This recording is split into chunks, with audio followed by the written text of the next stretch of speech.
내 영혼아 여호와를 송축하라. 여호와 나의 하나님이여, 주는 심히 위대하시며 존귀와 권위로 옷 입으셨나이다. 이스라엘아 들으라. 우리 하나님 여호와는 오직 유일한 여호와이시니 너는 마음을 다하고 뜻을 다하고 힘을 다하여 내 하나님 여호와를 사랑하라. 아멘.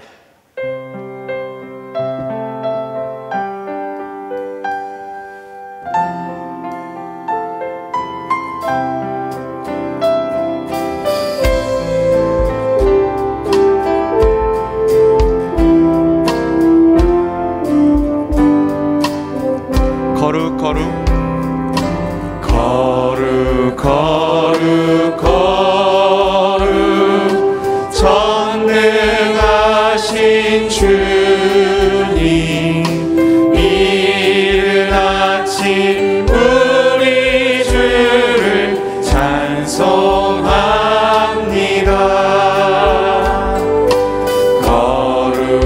거룩 자비하신 주님, 성삼위일체 우리 주로다. 거룩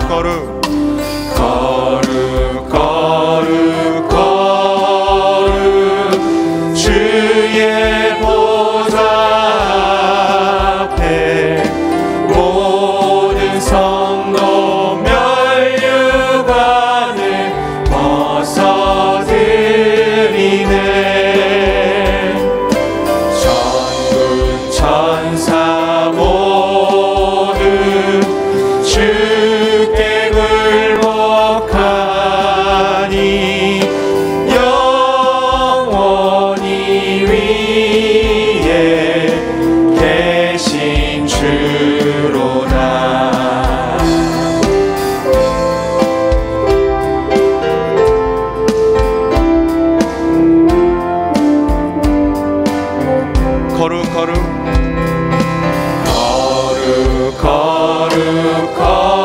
거룩 주의 빛난 영광, 모든 죄인 눈 어두워 올 수 없도다. 거룩하신 이가 주님밖에 없네. 온전히 전능하신 주로다. 거룩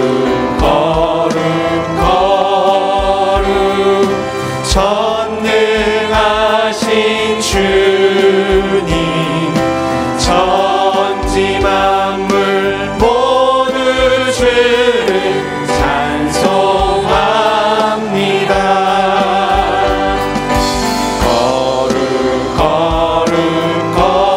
거룩 전능하신 주님, 성삼위일체 우리 주로다. 성삼위일체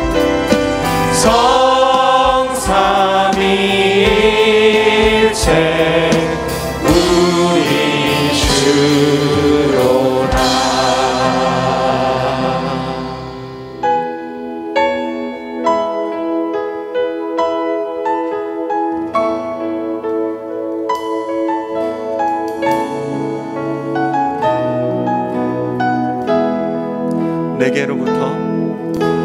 내게로부터 눈을 들어 주를 보기 시작할 때 주의 일을 보겠네. 내 작은 마음 돌이키사 하늘에 꿈꾸게 하네. 주님을 볼 때 모든 시선을 주님께 드리고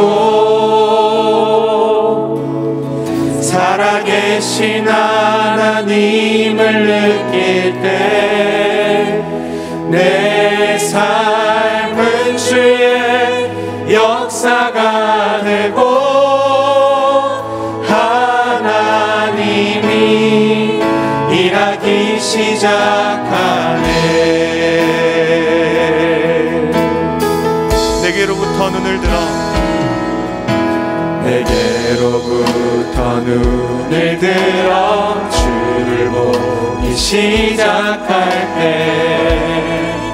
주의 일을 보겠네. 내 작은 마음 돌이키사 하늘에 꿈꾸게 하네. 주님을 볼 때 성령이 나를 변화시켜 모든 두려움 사라질 때 주의 일을 보겠네. 황폐한 땅 한가운데서 주님만 알게 되리. 주님을 볼 때 주님을 볼 때 모든 시선을 주님께 드리고 전능하신 하나님을 느낄 때 세상은 주의 나라가 되고 하나님이 일하기 시작하네. 주님의 영광 주님의 영광 임하네. 주 볼 때 주님의 영광 주님의 영광 임하네. 주 볼 때 주님의 영광 주님의 영광 임하네. 주 볼 때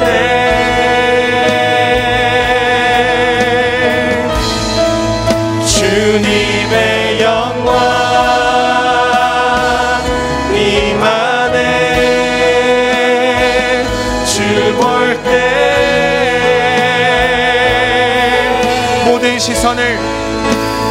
모든 시선을 주님께 드리고 전능하신 하나님을 느낄 때 세상은 주의 나라가 되고 하나님이 일하기 시작하네. 모든 시선을 주님께 드리고 전능하신 하나님을 느낄 때 세상은 주의 나라가 되고 하나님이 일하기 시작하네.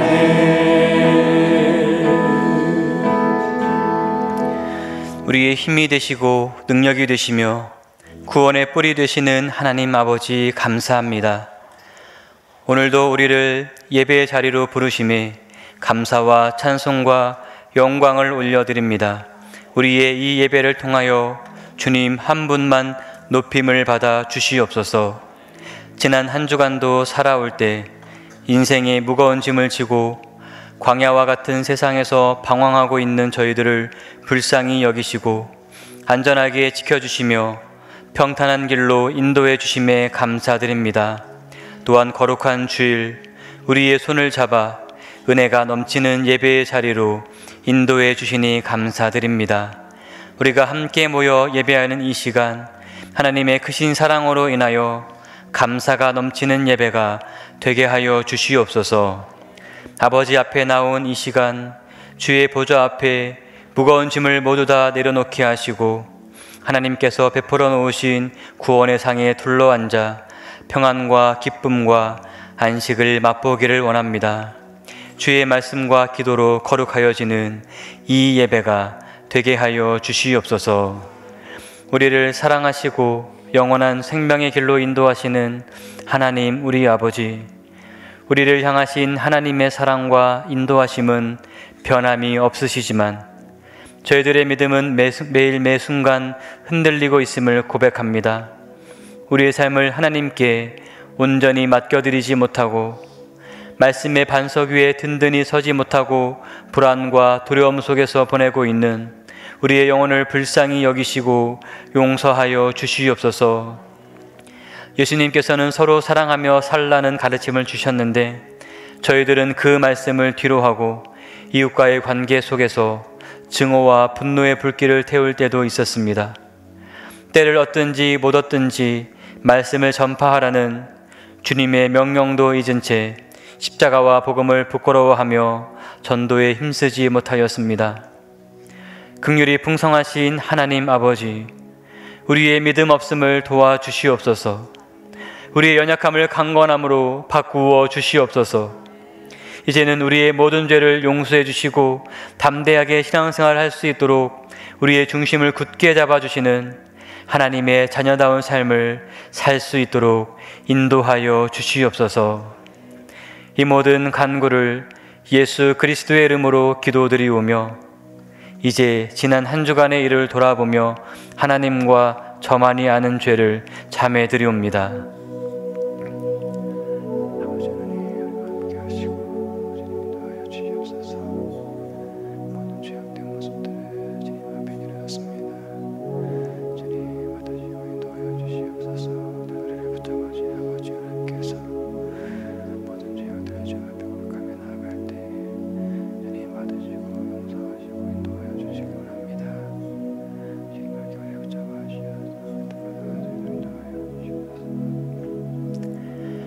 만일 우리가 우리 죄를 자백하면 그는 미쁘시고 이로우사 우리 죄를 사하시며 우리를 모든 불의에서 깨끗하게 하실 것이요 그러므로 이제 그리스도 예수 안에 있는 자에게는 결코 정죄함이 없나니 이는 그리스도 예수 안에 있는 생명의 성령의 법이 죄와 사망의 법에서 너를 해방하였습니다. 아멘. 나는 전능하신 아버지 하나님 천지의 창조주를 믿습니다. 나는 그의 유일하신 아들 우리 주 예수 그리스도를 믿습니다. 그는 성령으로 잉태되어 동정녀 마리아에게서 나시고 본디오 빌라도에게 고난을 받아 십자가에 못 박혀 죽으시고 장사된 지 사흘 만에 죽은 자 가운데서 다시 살아나셨으며 하늘에 오르시어 전능하신 아버지 하나님 우편에 앉아 계시다가 거기로부터 살아있는 자와 죽은 자를 심판하러 오십니다.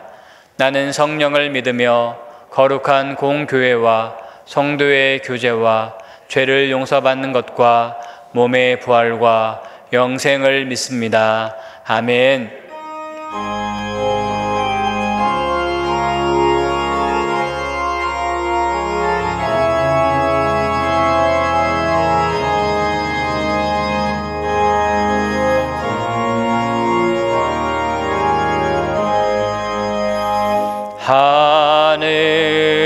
하늘에 계신 우리 아버지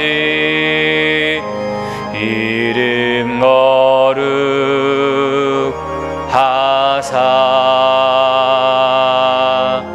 주님 나라 임하시고 뜻이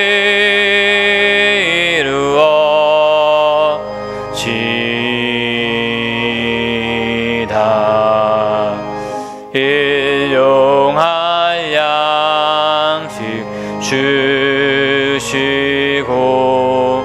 우리들의 큰 죄 다요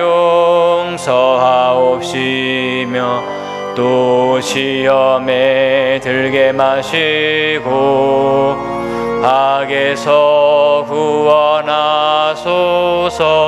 대개 주의 나라 주의 권세 주의 영광 영원히 아멘.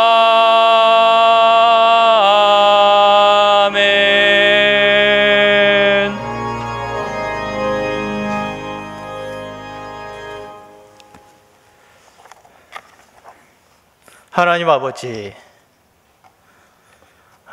코로나로 지친 우리에게 아름답고 풍성한 가을을 선물로 주셔서 감사합니다. 가을은 주님의 놀라운 섭리를 깨닫기에 너무 좋은 계절인 것 같습니다.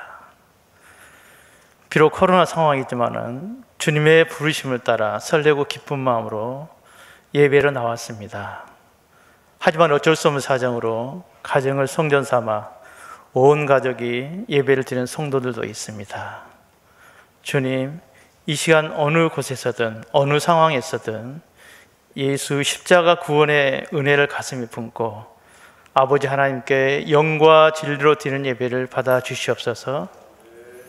특별히 영상을 통해 가족과 함께 예배를 드리는 우리 자녀들에게 갑절의 은혜를 내려주시기를 원합니다. 코로나 전염병으로 인해 멈춰진 세상에서 비로소 보이는 것들을 깨닫게 하시니 감사합니다. 교회의 문이 닫히고 공적 예배가 멈추고 교회 사역이 멈추는 현실을 보면서 이제야 우리는 일상의 소중함을 깨닫게 되었습니다. 지금도 성도들은 마스크를 준 채 예배하고 손등으로 인사하고 예배를 마친 후 썰물처럼 성전을 빠져나가는 모습이 심히 안타깝습니다.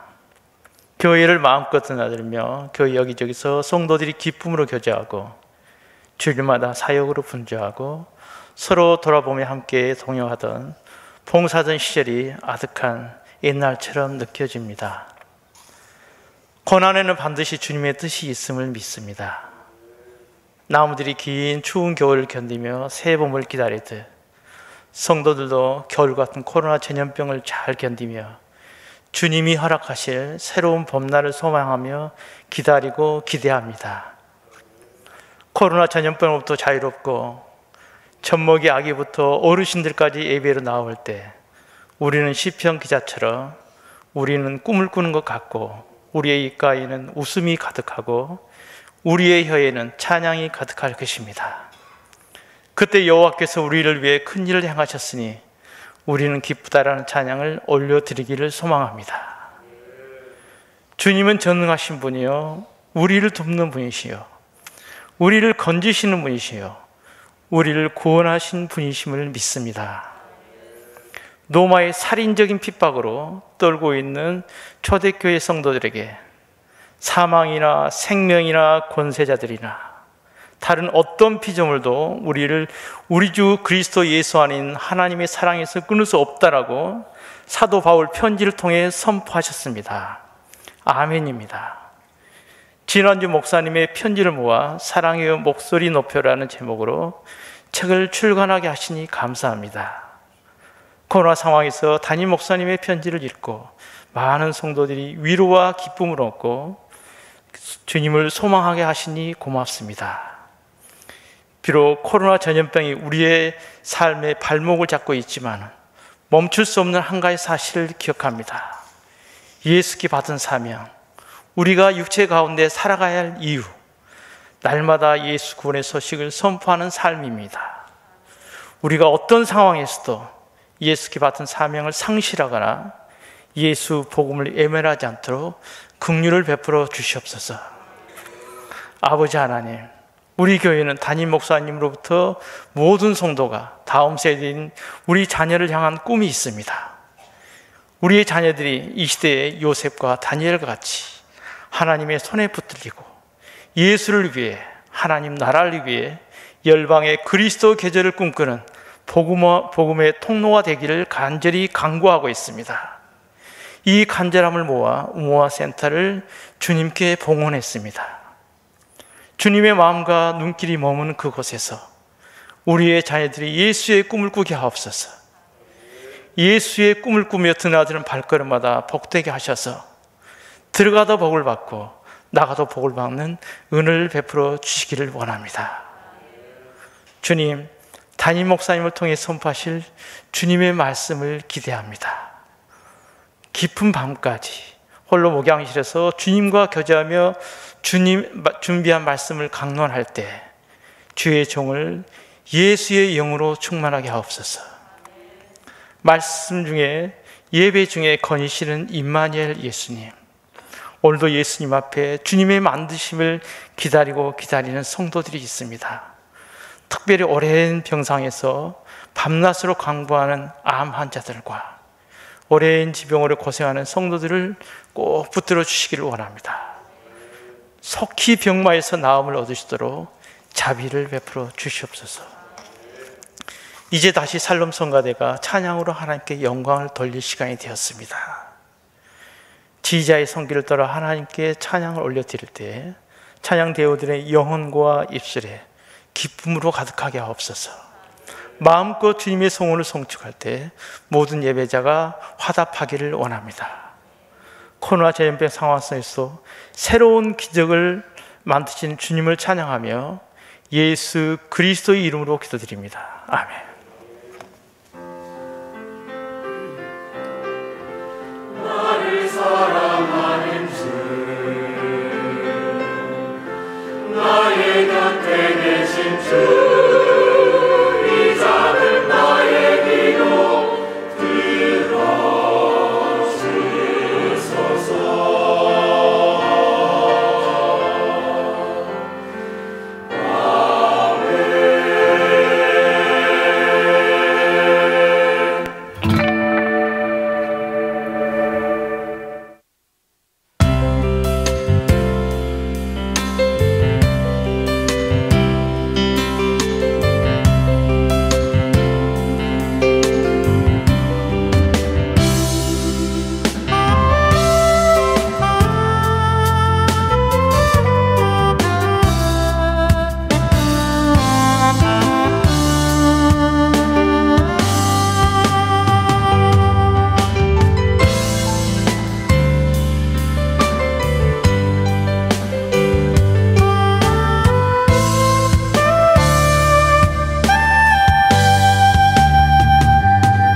이래이 감사한 일은 뭐야?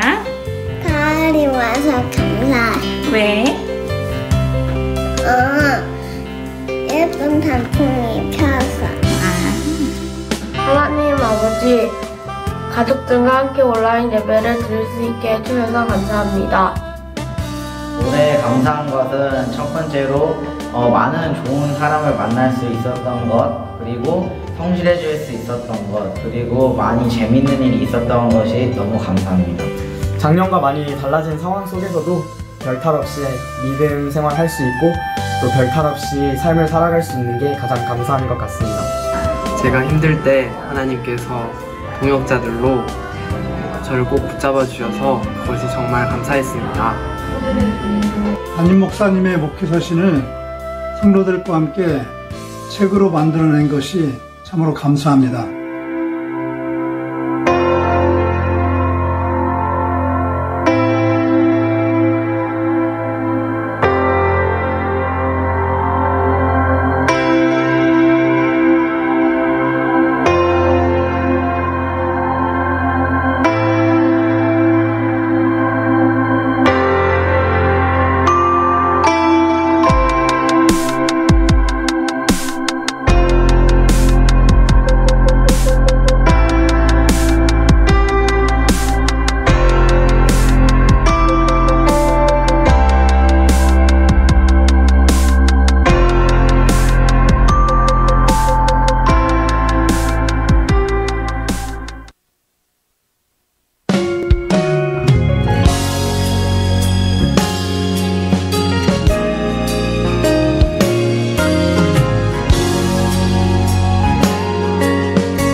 이번 한 주간 평안하셨죠? 오늘 이렇게 지난주보다 좀 더 많이 이렇게 모여 함께 주를 예배하게 되어서 제 마음 너무 기쁘고 또 오랜만에 뵙는 분들 정말 반갑습니다. 누가 2부 예배 때 그랬다네요. 이제는 교회에 나오고 싶은 미칠 때가 됐다고. 아마 댁에 계시는 분들도 다 뭐 그런 마음이지 않을까 생각합니다. 오늘은 또 찬양대도 이렇게 찬양하기 위해 준비하여 또 기다리고 있으니 얼마나 우리 안에 감사가 또 더 큰지 모르겠습니다. 여러분 오랜만에 뵌 분들과 함께 서로 인사 나누셨나요? 시간 드릴까요? 샬롬. 샬롬. 가정에서 예배 드리시는 분들 샬롬입니다. 다른 예배실에서 예배하시는 분들에게도요, 주님의 사랑 전합니다. 금년 이렇게 하는 중에 벌써 10개월이 후딱 지나고 이제 2개월 남게 됐습니다. 못다한 일들도 많은데 우리 모두 2개월 동안 또 아름다운 우리 믿음의 열매를 위해서 또 애쓸 부분들을 힘써 노력해 갔으면 좋겠습니다. 다음 주가 추수감사 주일이어서 교회 브릿지 쪽에 추수감사 장식을 해두었는데 여러분 나가실 때 꼭 둘러보시고 가셨으면 좋겠습니다. 추수감사 주일이 되었지만 예전과는 좀 다른 풍경이 될 것 같아서 그래도 우리가 어떻게 감사를 마음에 담을까 생각을 해서 추수감사의 순례길을 좀 만들었습니다. ABC 코스로 준비되어 있는데요. 의무화 비전센터가 새롭게 생기게 되면서 교회 동선이 조금씩 달라졌습니다. 아마 구석구석 못 가보신 분들도 계실 것 같아서 이번에 이것을 만들었습니다. 교회 학교는 이미 광고를 드렸는데 아이들이 개인이나 부모님과 함께 코스를 다니면서 거기에 크게 성경 구절을 붙여뒀거든요. 감사성귀. 그걸 크게 읽고 이렇게 사진을 찍어 보내주시면 아이들에게는 또 선물을 준비를 해 두었습니다. 가족들과 함께 모든 코스 한번 순례해 보시면 좋지 않을까 생각을 합니다. 그리고 100일장 가족들과 함께 또 만들어 봤으면 좋을 것 같고요.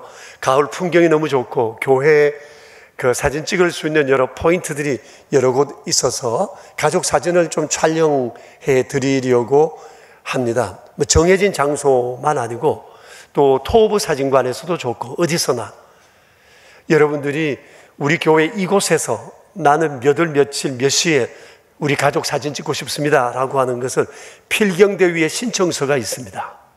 거기 적어서 행정실로 제출해 주시면 우리 사진 사역팀에서 그 자리 그 시간 기다렸다가 여러분의 가족들 사진을 아름답게 촬영해 드릴 것입니다. 꼭 그렇게 하셔서 가을 풍경을 다시 한번 만끽하시는 그런 좋은 시간 되었으면 좋겠습니다. I50이 이번 11월 달에도 또 출간이 되었습니다. 이를 위해서 수고해 주신 우리 성도님 또 교회학교 자녀들 우리 교역자 여러분 감사합니다.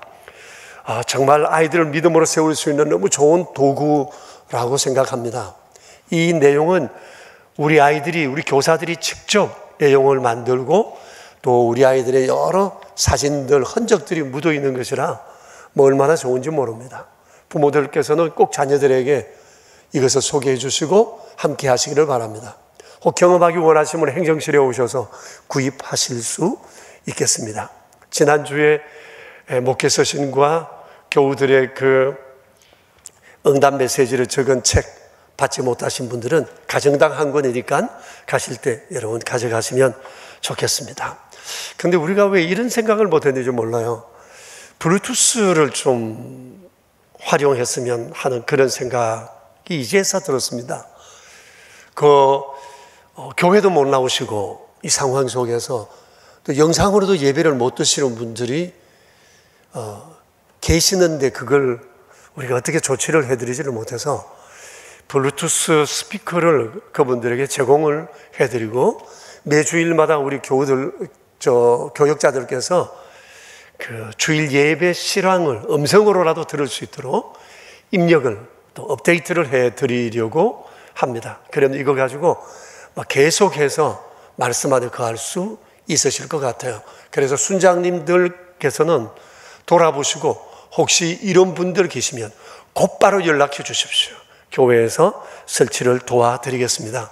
그리고 거리의 천사들을 돕기 위한 지난번 옷가지, 신발 많이들 준비해 주셔서 오늘 대표 목사님께서 오셔서 물건을 수령해 가기로 했습니다. 이제 거리에 계시는 여러 분들을 돕기 위해 천사들의 나들이도 해야 될 것인데 우리 교회에서도 가게 되면 연락드릴 테니까 교우들 꼭 함께 해 주시기 바랍니다. 이제까지 목회 서신을 보낼 때 우리가 이제 문자로만 보내다가 어떻게 다양한 방법으로 보낼 수 있는 다른 방법이 없을까 고민하던 중에 문자와 영상 그리고 사진 또 QR코드 이렇게 다 함께 보낼 수 있는 방법을 카톡방을 통해서 보내면 되겠다는 생각이 들었습니다. 조금 방법은 지난번과 좀 달라졌지만 오히려 이것이 교우들끼리 또 교제할 수 있는 좋은 수단도 되겠다 싶습니다. 그래서 교우 여러분들께서 하셔야 할 일이 있는데 초청하시는 순장님들의 카톡방으로 다 들어오셔야 된다는 겁니다. 그래서 제가 이것을 보내면 교역자들에게 보내면 교역자들은 순장에게, 순장님들은 또 순원들에게 이렇게 보내도록 되어 있습니다. 부부순까지는 그런 순서를 통해서 보내게 되는데 남성 교우들께서는 순장님들의 카톡에 들어오질 못하셔서 이분들에게는 우리 교역자들이 카톡방을 만들 겁니다. 그리고 여기서 보내드리려고 합니다. 그래서 오늘 중으로 여러분들께서 카톡방을 개설하신 곳으로 들어오셔서 함께 카톡방 식구가 되어주시면 좋겠습니다. 그래서 앞으로 교회에서 소식을 전하는 것도 이런 방식으로 좀 전해서 우리가 좀 더 견고한 연대감을 가지고 떨어져 있으나 가까이 있는 것으로 느낄 수 있는 이런 아름다운 채널을 좀 만들어 가려고 합니다. 여러분들께서 꼭 협조해 주시고 함께 우리 아름다운 교회 생활 만들어 갔으면 좋겠습니다. 이제 우리 살롬 찬양대가 참 오랜만에 찬양을 준비해서 오늘 섰는데 찬양을 드리겠습니다.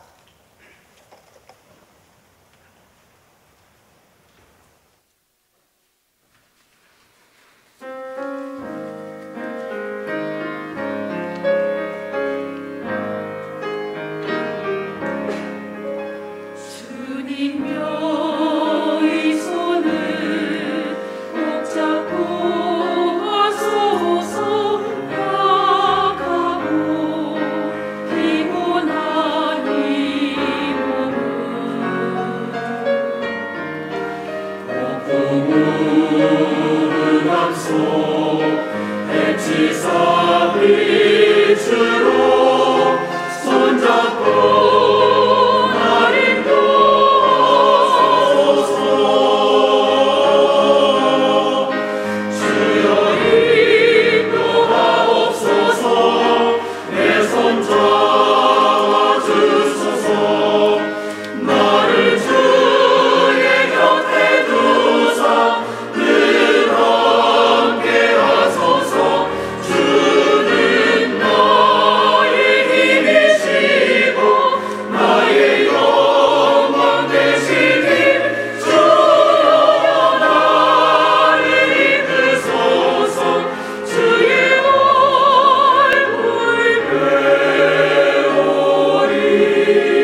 고맙습니다. 우리 속이 다 시원해지는 것 같습니다.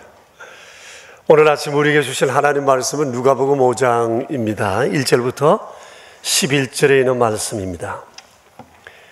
누가복음 5장 1절에서 11절 말씀입니다. 이는 살아계신 하나님의 말씀입니다. 이제 우리 함께 주님의 말씀을 받들어 읽겠습니다. 무리가 몰려와서 하나님의 말씀을 들을새 예수는 게네사렛 호숫가에 서서 호숫가에 배 두 척이 있는 것을 보시니 어부들은 배에서 나와서 그물을 씻는지라.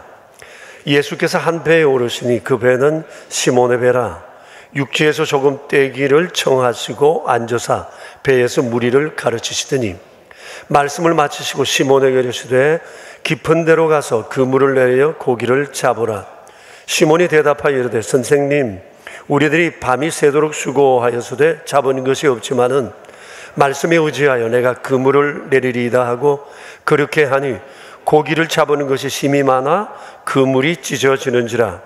이에 다른 배에 있는 동무들에게 손짓하여 와서 도와달라 하니 그들이 와서 두 배의 채움에 잠기게 되었더라. 시몬 베드로가 이를 보고 예수의 무릎 아래에 엎드려 이르되 주여 나를 떠나소서 나는 죄인으로소이다 하니 이는 자기 및 자기와 함께 있는 모든 사람이 고기 잡힌 것으로 말미암아 놀라고 세베대의 아들로서 시몬의 동업자인 야고보와 요한도 놀랐음이라. 예수께서 시몬에게 이르시되 무서워하지 말라. 이제후로는 내가 사람을 취하리라 하시니 그들이 배들을 육지에 대고 모든 것을 버려두고 예수를 따르니라. 아멘. 오늘 말씀은 예수님의 제자 베드로의 인생 터닝 포인트에 관한 것입니다.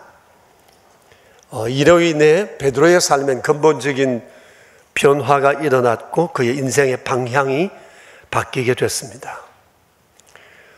삶의 터닝 포인트는 누구에게나 있기 마련입니다. 그리고 그 요인도 다양합니다. 그런데 어떤 이는 이 터닝 포인트를 통해서 자신의 삶에 유익한 기회로 만들고 어떤 이는 별 생각 없이 그것을 흘려 보내기도 합니다. 당시 베드로의 터닝 포인트는 무엇이었을까? 그리고 그는 어떻게 자신의 운명을 바꾸는 기회로 삼았을까? 오늘은 이 말씀을 중심해서 우리와 함께 생각해 보았으면 좋겠습니다. 베드로의 삶의 터닝 포인트가 일어났던 곳은 그가 평소에 활동하던 자신의 일터였습니다. 자신의 일상생활의 장소였습니다. 어떤 특별한 곳이 아닙니다. 깊은 산중이 아닙니다. 특별한 경건생활을 작정하던 중에 경험된 것도 아니었습니다. 그는 자신이 평소에 일하는 그곳에서 인생의 터닝 포인트를 만나게 되었습니다. 그것이 바로 게네사렛 호숫가였습니다. 게네사렛 호수는 갈릴리 바다라고 불리기도 하는데 이 게네사렛 이 지역에서 베드로는 태어났고 자라고 결혼하고 살아가고 있습니다. 그리고 베드로는 이 게네사렛 호수에서 고기를 잡아 살아가는 어부였습니다. 그리고 이 게네사렛 호수와 이 주변은 예수님께서 공생의 기간 많은 사역이 행해진 아주 유수 깊은 장소이기도 합니다. 그러던 어느 날 베드로는 자신의 운명을 바꾸는 사건을 만나게 됐습니다. 그날 아침 베드로는 밤새 고기잡이 갔다 와서 그물질을 하고 있었습니다. 어찌된 일인지 밤새 그물질을 해서나 한 마리도 잡지 못한 채 마음이 아주 우울해진 가운데 그물 손질하며 아침을 맞고 있었습니다. 그러던 중 저만치에서 수많은 사람들이 무리를 지어 자신이 있는 곳을 향해 오고 있었습니다. 그 맨 앞에 예수님이 계셨습니다. 베드로는 지금까지 예수님을 직접 만나 대화를 해본 적이 없었습니다. 그런데 예수님께서 베드로 앞에 다가오셔서 베드로의 배를 좀 사용하길 청하셨습니다. 그리고 이 배를 무태서 조금 떼어주시길 당부했습니다. 베드로는 기꺼이 예수님의 시중을 들었고 예수님의 배에 올라 모인 무리들을 향해 말씀을 가르치셨습니다. 이날 베드로는 예수님 가장 가까이서 말씀을 듣는 호사를 누렸습니다. 이렇게 얼마나 지났을까? 가르치시기를 마치신 예수님께서 베드로의 도와준 수고에 보답할 요량으로 그에게 한 가지 제안을 했습니다. 지금 깊은 곳에 가서 그물을 내려 고기를 잡으라고 했습니다.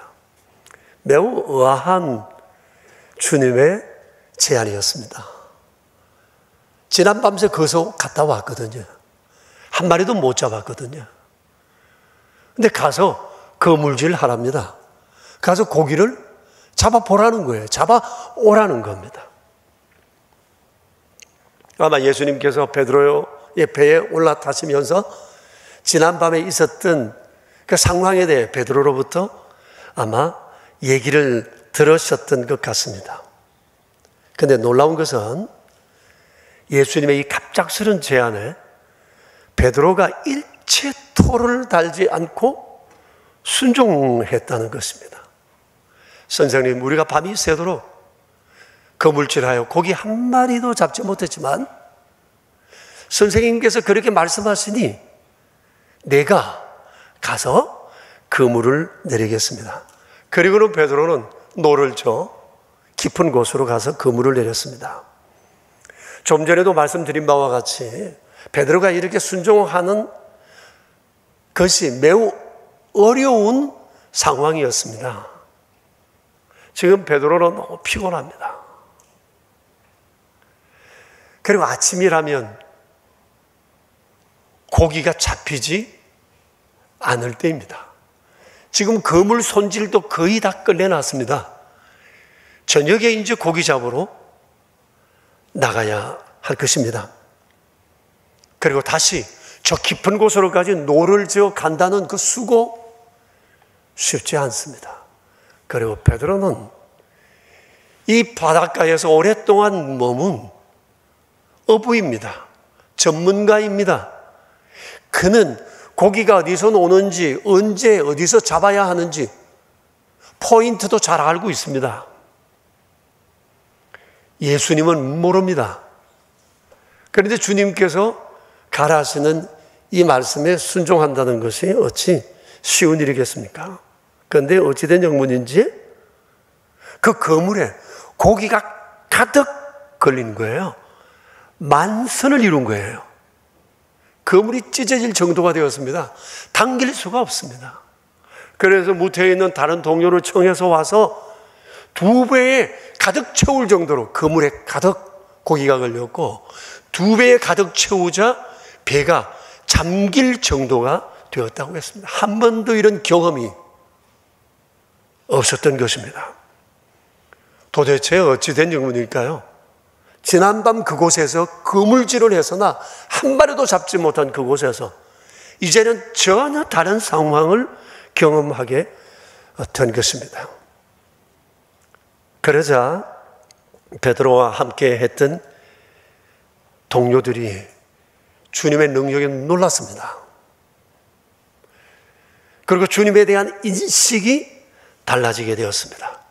그러자 베드로는 예수님의 무릎 아래 엎드려 만선보다 더 귀한 고백을 했습니다. 주여, 나를 떠나소서. 내가 죄인으로소이다. 주여라고 했어요. 조금 전까지만 해도 선생님이었어요. 바뀌었어요. 주여. 하나님이시라는 고백입니다. 주여. 주여. 그래서 베드로는 이 하나님이신 주님을 선생님이라고 한 사실에 너무 송구스러워서 스스로 죄인이라고, 감히 지금 주님 앞에 내가 있을 수가 없다고 얘기를 합니다. 하나님이신 주님 앞에 서자 그는 자신이 너무 작아 보였습니다. 마치 자신의 모든 것을 다 알고 계시는 분 같았습니다. 주여, 저는 죄인입니다. 죄를 떠나소서. 그러자 예수님께서 베드로에게 love call 하셨습니다. 무서워하지 마라. 이제는 내가 사람을 취하리라. 고기를 남는 어부가 아니라 이제는 사람을 살리고 세우는 사람이 될 것이다. 사실상 제자로 부르신 것입니다. 그러자 베드로를 비롯한 다른 어부들이 배를 못해 대자 말자 이 모든 것을 다 뒤로 하고 예수님을 따랐다고 성경은 기록하고 있습니다. 이 사람들이 바로 베드로의 동생 안드레, 그의 친구들인 요한과 야고보였습니다. 이제 베드로의 관심사가 바뀌었어요. 만선이 관심사가 아니에요. 고기를 얼마나 많이 잡느냐, 이것도 그의 관심사가 아니에요. 그의 관심사와 시선은 오직 예수님이었습니다. 일요일날 그날 아침 베드로는 역사의 길이 남을 새롭고도 위대한 삶을 위한 출발을 하게 됐던 것입니다. 여러분, 우리가 여기서 눈여겨보아야 할 것이 있습니다.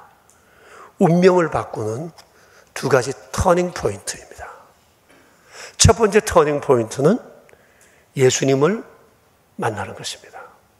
베드로뿐만 아닙니다. 누구든지 예수님을 만나면 운명이 바뀝니다. 땅의 사람에서 하늘의 사람이 됩니다. 제한적 생명을 지닌 사람에서 영생하는 사람으로 바뀝니다. 이 생명을 지니게 되는 순간 삶의 질이 달라집니다. 우리가 지금 신약 성경을 보고 있는데 신약 성경은 예수님을 만나 변화된 사람들의 얘기로 가득 차 있습니다. 비단 복음서뿐만 아닙니다. 우리가 금년도 들어서 새벽마다 사도행전과 그 로마서를 봤는데 여기도 보면 우리의 가슴을 펄떡펄떡 뛰게 하는 하나님의 사람들의 얘기가 가득 차 있습니다. 우리는 지난 목요일 날, 금요일 날 새벽에 로마서 16장의 말씀을 묵상했습니다. 이제 내일이면 책거리하고 로마서 마지막 이제 묵상하게 되는데 그 16장만 봐도요, 주님을 만나 변화된 뜨거운 가슴을 지닌 사람들이 몇 명이 나오느냐? 36명 나옵니다. 여러분, 16장 안에 주님을 만나 변화된 삶의 질이 달라진 운명이 바뀐 사람들의 얘기가 36명의 얘기가 나온다니까요. 궁금하면 한번 읽어보세요. 정말 사람들도 다양해요. 노예도 있고 왕족도 있고 남자도 있고 여자도 있고 빈부 귀천의 사람들이 다양해요. 유대인도 있고 이방인도 있어요. 이들이 주님을 만나 다 변화돼요. 다 바뀌었어요. 놀라운 삶을 살게 되었습니다. 뿐만 아닙니다. 오늘 여기 앉아있는 우리 모두가 다 예수님을 맞고 변화받은 사람들이에요. 운명이 바뀐 사람들이에요. 사실 우리 삶의 질도 달라졌거든요. 여러분, 우리가 만일 예수님을 몰랐다면 어떻게 됐을 것 같아요? 내 부모님이 만일 예수님을 믿지 않았더라면 나는 지금 어떻게 됐을 것 같아요? 그때 그 친구가 나를 예수님께로 인도해 주지 않았다면 나는 지금 어디에서 뭘 하고 있을 것 같아요?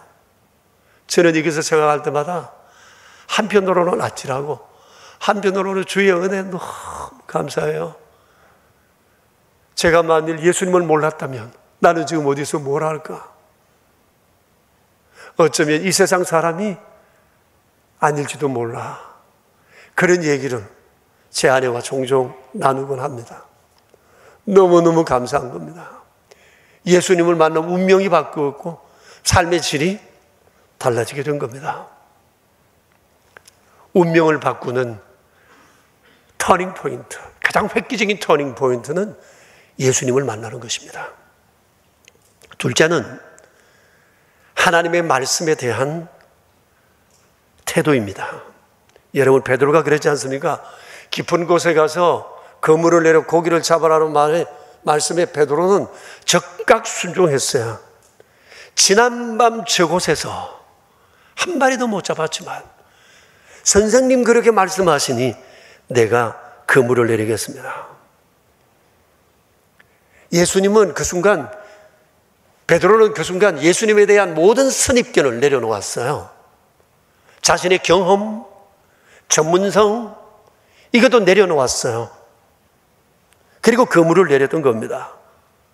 이것이 그에게 만선을 경험하게 했고, 만선보다 더 귀한 고백을 하게 했고, 이것이 예수님께 러브콜 받는 기회로 만들었던 것입니다. 말씀에 의지하여 그물을 내리리이다. 여러분, 이거 굉장히 중요한 고백입니다. 예? 이게 인생을 바꾼 고백이고 행동을 바꾼 고백이요. 너무너무 귀한 고백이에요. 지난주에 우리 마가복음을 통해서 봤죠. 좋은 땅에 떨어진 씨앗 같은 인생을 어떻게 산다고요? 말씀을 듣고 받아들임으로 30배, 60배, 100배가 된다고 그랬잖아요. 베드로는 좋은 땅의 샘플이에요. 좋은 땅 인생의 샘플이에요. 말씀이 떨어지자마자 그는 듣고 받았어요. 그리고 행동으로 옮겼어요. D.L. 무디라는 사람이 인간적인 결점이 많음에도 불구하고 그의 삶을 성공적으로 이끈 것은 주의 말씀에 대한 트라이였어요. 실행해보자 하는 결단이었어요. 이것이 그의 인생을 바꾸었거든요. 말씀하시니 내가 그대로 그물을 내리겠습니다. 이건 여러분 인생을 바꾸는 매우 중요한 삶의 기회예요. 우리가 하나님의 말씀을 읽거나 듣는 것은 하나님을 경험하는 매우 중요한 통로입니다. 여러분, 주를 경험하는 것, 깊은 산속에 들어가서 만날 수 있는 게 아닙니다. 작정된 경건 생활을 통해 만날 수 있는 것 아닙니다. 우리의 일상 속에서 주님을 바라보고 시선을 죽게 두고 거룩하신 말씀을 붙잡고 듣고 받아들여 순종할 때 우리가 예수님을, 하나님을 경험하게 되는 겁니다. 하나님을 경험하고 싶다. 좀 더 뜨겁게 주를 믿고 싶다. 정말 대단한 믿음의 사람으로 살아가고 싶다. 길이 여기에 있어요. 이게 베드로의 길이요. 좋은 땅 인생의 길이요. 이게 무디의 길이에요. 주님을 경험하는 길, 그것은 하나님 말씀 안에 머무는 겁니다. 그 시선을 주께로 두는 거예요. 하나님께서는 베드로뿐만 아니라 우리가 일상 속에서 하나님을 경험하기를 원해요. 주님의 능력을 경험하기를 원하고 주님을 찬양하는 사람 되기를 원해요. 주님은 우리의 삶도 베드로처럼 만선으로 만들어 가고 싶어 하세요. 이를 위해서 말씀에 의지하여 거물질 하라는 것입니다. 여러분, 우리가 하는 일에 나름대로 전문가입니다. 삶의 요령도 나름대로 알고 있습니다. 이 세상을 어떻게 살아가야 되는지에 대한 삶의 지혜도 우리에게 있습니다. 나름대로 갖추었습니다. 근데 다 준비됐는데 막상 일들을 수행하다 보면 수많은 삶의 한계에 부딪힐 때가 많습니다. 아니, 평소에는 별일 없는데 뻔히 될 줄 알았는 그 일이 턱 걸리는 겁니다. 장벽 앞에 멈추었을 때가 많습니다. 모든 것을 동원해서 거물질했는데 빈손 들 때가 우리에게도 있다는 겁니다. 그때 우리는 이것을 기억해야 합니다. 나의 일터에 주님 여기 계신다는 거예요. 보이는 것만 확실한 것이 아니라 보이지 않으나 가장 확실한 것은 주님의 임재예요. 임마누엘이에요. 주님 여기 계세요. 그리고 주님은 눈을 들어 주님을 향해 시선을 고정하기를 원하세요. 그리고 주님의 말씀을 듣고 받아들이고 말씀을 따라 그물질하기를 원하신다고 하는 사실이에요. 오래전에 백석대학교 부총장으로 계셨던 류호준 목사님에 관한 글을 읽은 적이 있습니다. 이분은 시골 가난한 가정에서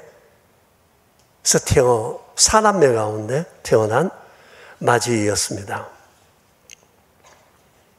너무 가난했는데 이 아버지가 42살에 돌아가시게 된 것입니다. 아버지가 돌아가시게 되자 다시 식구는 인생 광야로 내몰리게 됐답니다. 아버지 안 계시는 시골 가난한 집 자식들이, 그것도 60년대라고 생각해 보세요. 상상되시죠? 그 가정이 얼마나 곤란하고 힘들게 살았을까 우리가 충분히 짐작할 수가 있습니다. 근데 이렇게 어렵게 살아가는 이 가족들을 붙잡아 준 것이 있었는데 그것이 가정 예배와 하나님의 말씀이었답니다. 아버지가 돌아가시기까지 가족들에게 강요하다시피 한 것이 가정 예배였답니다.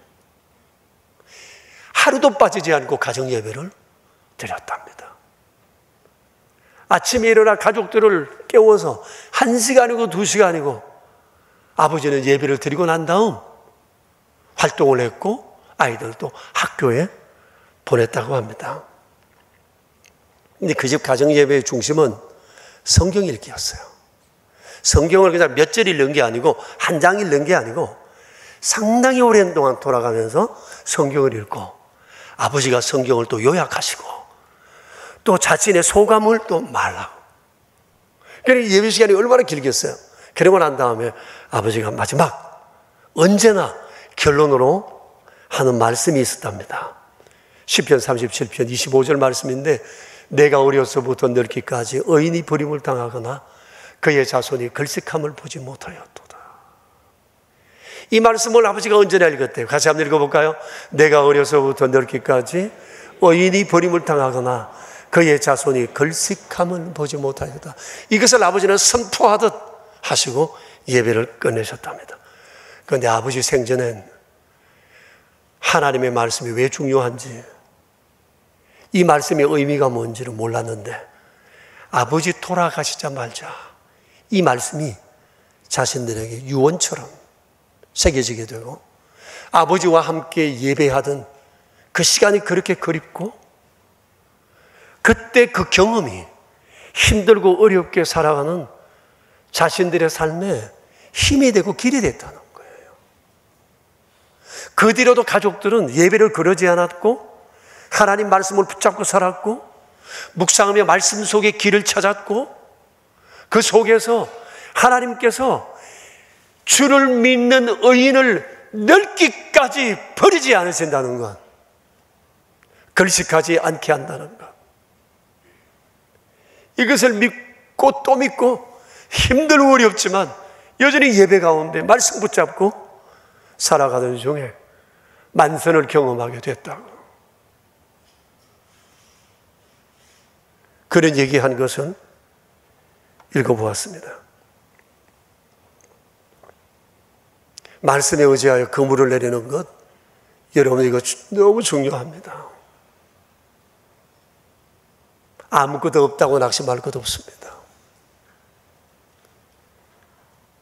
지금 해야 할 것이 말씀을 의지하여 그물질하는 겁니다. 목양실을 찾아오는 젊은이들에게 제가 가끔 선물하는 책이 몇 권 있는데 그 중에 하나가 땅콩 박사라는 책입니다. 이 책인데요, 이 책을 제가 선물을 해요. 해외 이주 가는 분들, 또 출장 가는 분들, 또 삶에 대해서 어떻게 살아야 될지 궁금해하는 분들에게 제가 이 책을 꼭 읽어보라고 그럽니다. 이 책은 조지 워싱턴 카버라는 사람에 관한 하나의 일대기입니다. 제가 이 책을 선물한 게 아마 수백 권은 될 겁니다. 지금도 제 방에 몇 권을 쌓아놓고 필요한 사람들에게 드리려고 합니다. 여러분, 이 조지 워싱턴 카버의 이력에 대해서 잠깐 얘기를 드리면 이런 분이에요. 정말 대단한 분이 아닐 수가 없습니다. 그래서 제가 이 책을 주면서 제 나름대로 우리 이렇게 살자. 우리도 조지 워싱턴 카버처럼 하나님을 경험하자.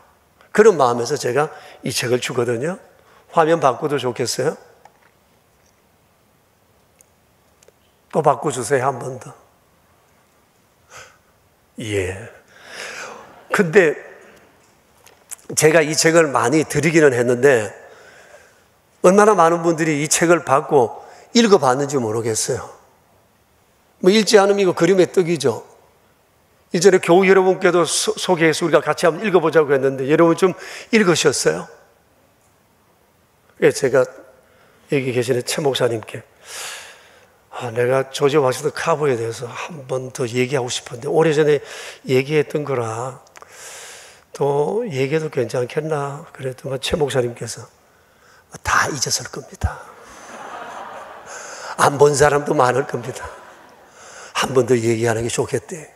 그래서 제가 여러분 다시금 얘기하게 됐습니다만은 이 조지 워싱턴 카버는 좀 전에 보신 것처럼 흑인이에요. 여러분 19세기 미국 사회 인종차별은 이루 말할 수가 없었고 흑인은 짐승이었어요. 사람이 아니었어요. 돈 가지고 파는 노예, 전부 다 노예였습니다. 근데 이분이 좀 전에 본 것처럼 미국 사람들이 다 존경하는 사람이 되었고요. 상이란 상은 사람들이 다 그분 생전의 사후에 다 추서를 했고요. 그분이 돌아가신 날을 조지 워싱턴 카버 데이라고 하루로 공휴일로 지켜서 그렇게 오랫동안 지켜왔다는 것 아닙니까? 어떻게 해서 절망적인 삶을 살았던 그가 이런 기적과도 같은 이런 삶을 살게 됐을까요? 이분은 흑인 노예 부부에게서 태어난 아들이었어요. 근데 그가 1살 남짓 되었을 무렵 아버지 어머니가 다른 노예상에게 따로따로 끌려가 팔려가고 말았습니다. 천혜의 고아입니다. 여러분 노예인데다가 고아예요. 1~2살밖에 되지 못한 아이예요. 이 아이가 살아가게 될지 어떻게 될지 조차도 알 수 없는 상황 속에 조지 워싱턴 카버가 점점 자라서 10대가 되었을 때 워싱턴 카버도 어느 가정에 노예로 팔려가게 되었습니다. 노예니까 공부를 할 생각은 엄두도 못했는데 마침 그 집이 크리스찬 가정이었어요. 거기서 이 사람이 예수님을 믿게 됐습니다. 하는 일이 총명하고 영특하니까 이 집에서 공부를 가르치고 학교를 보내었어요. 그러나 학교 가서 괄시를 너무너무 많이 받아요. 이것저것 옮겨가면서 공부를 했고 드디어 농학 박사가 되었습니다.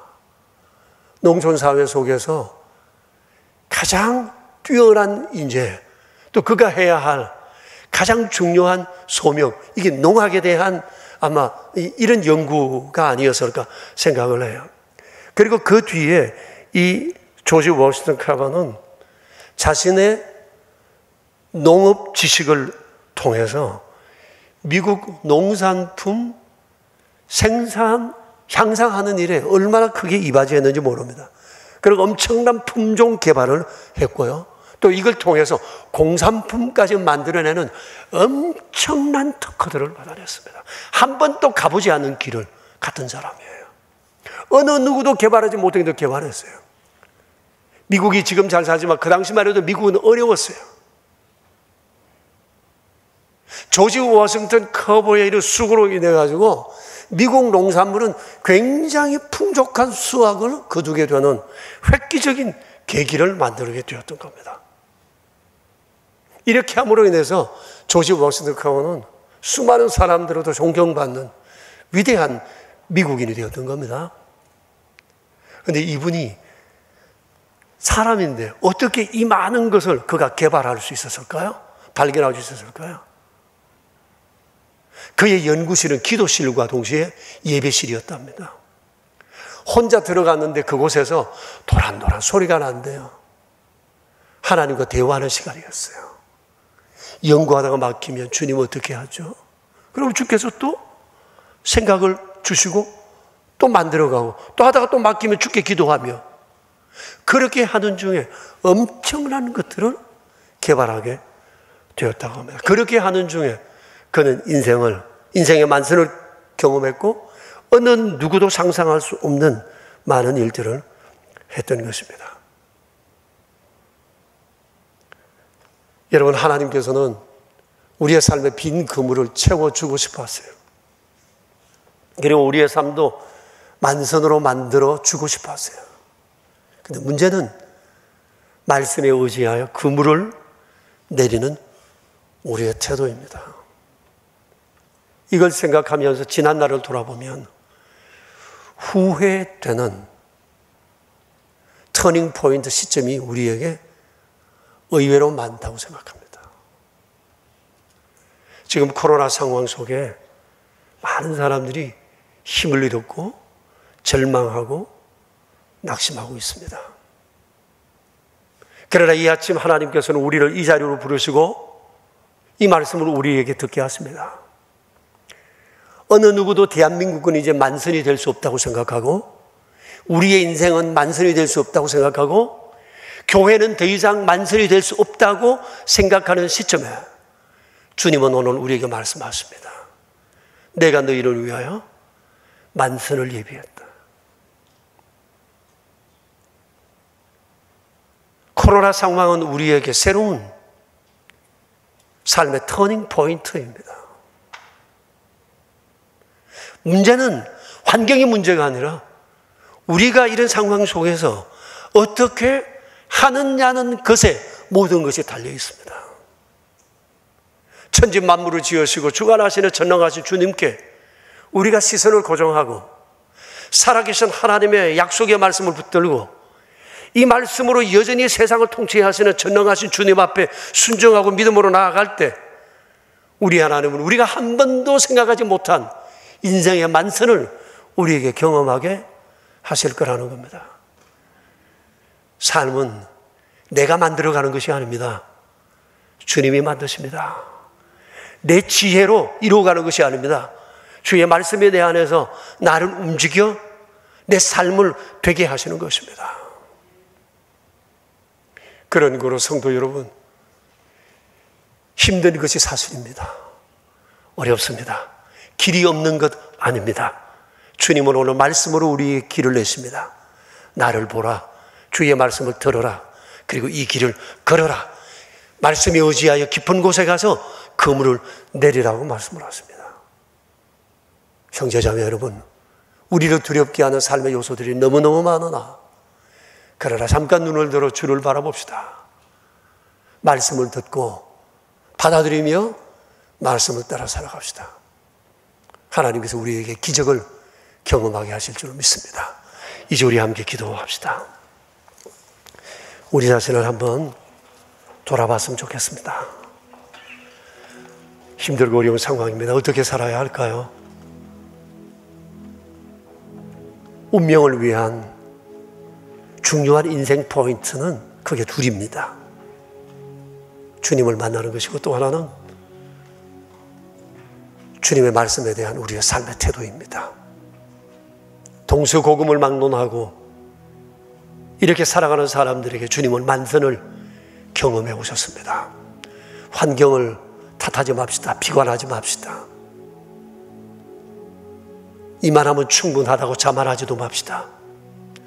언제나 우리가 머물러 있어야 할 그 자리, 그것은 주님 품입니다. 말씀입니다. 하나님, 우리를 통해 일하십니다. 역사하실 겁니다. 우리 합심해서 2분 정도 기도하며 나아갑시다.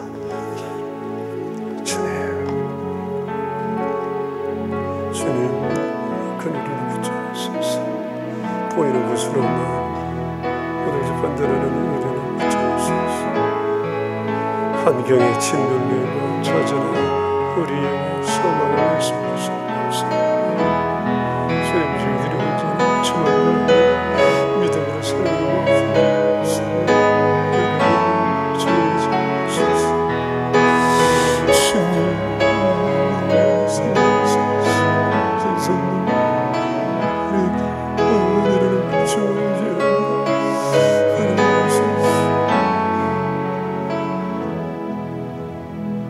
주님,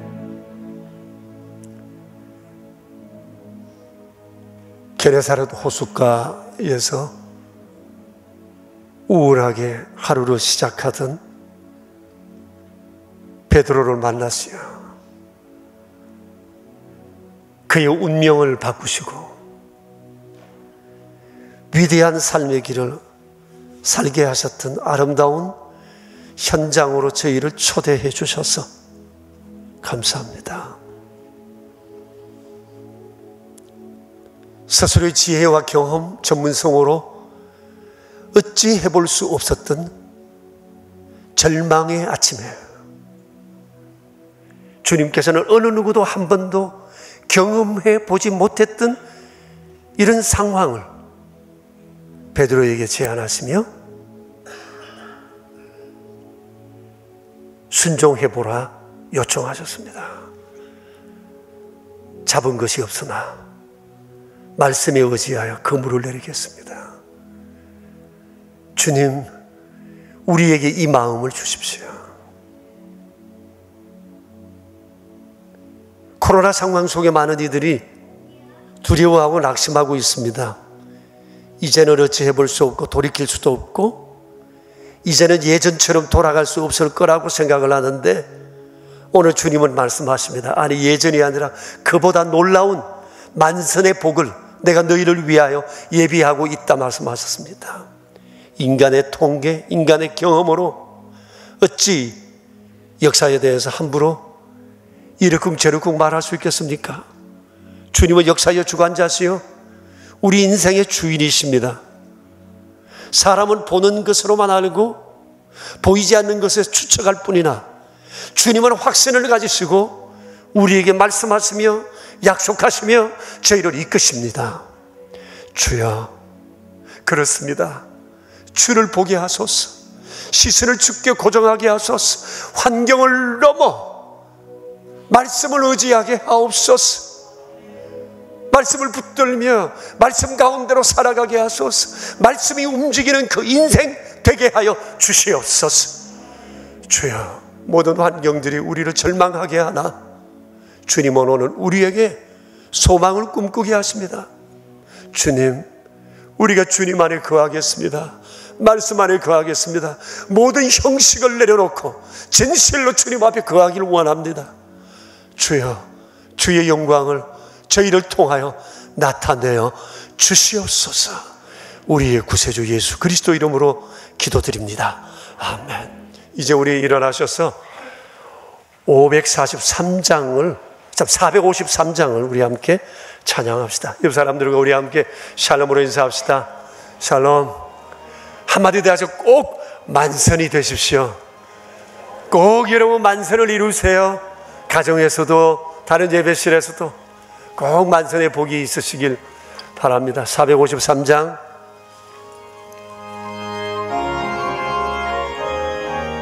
예수도 알기 원하네. 크고도 넓은 은혜와 대속해 주신 사랑을 간절히 알기 원하네. 내 평생의 소원, 내 평생의 소원, 대속해 주신 사랑을 간절히 알기 원하네. 성령이 스승되셔서 진리를 가르치시고 거룩한 뜻을 깨달아 예수를 알게 하소서.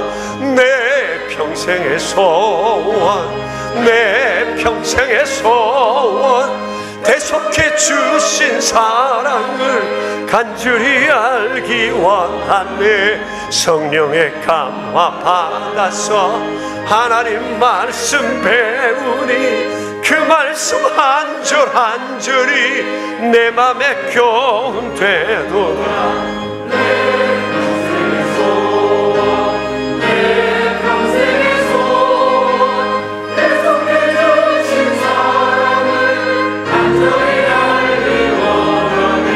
예수님 계신 보좌는 영광에 둘러있도다. 평화의 왕이 오시니 그 나라 왕성하도다.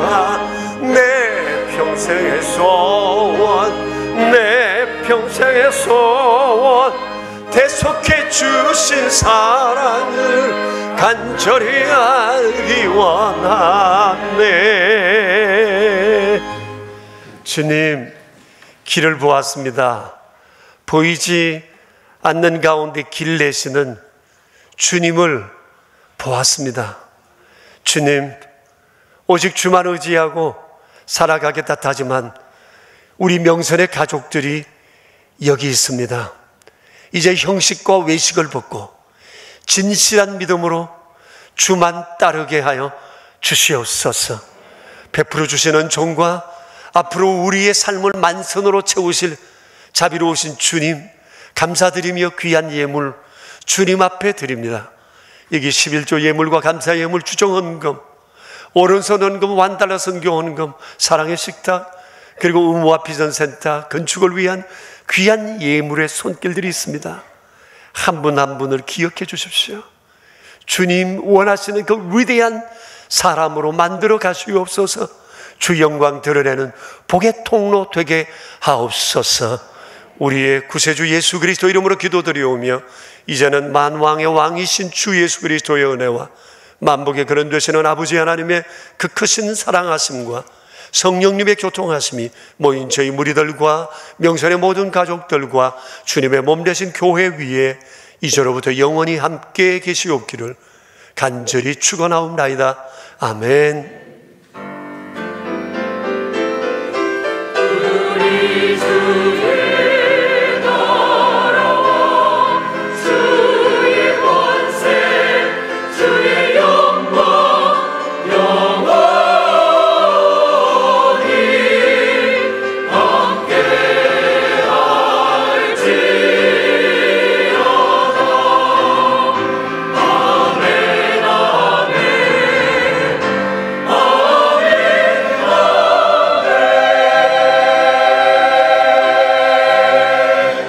여러분, 오늘 저녁에는 세례식이 있습니다. 함께 세례자들 축복했으면 좋겠습니다.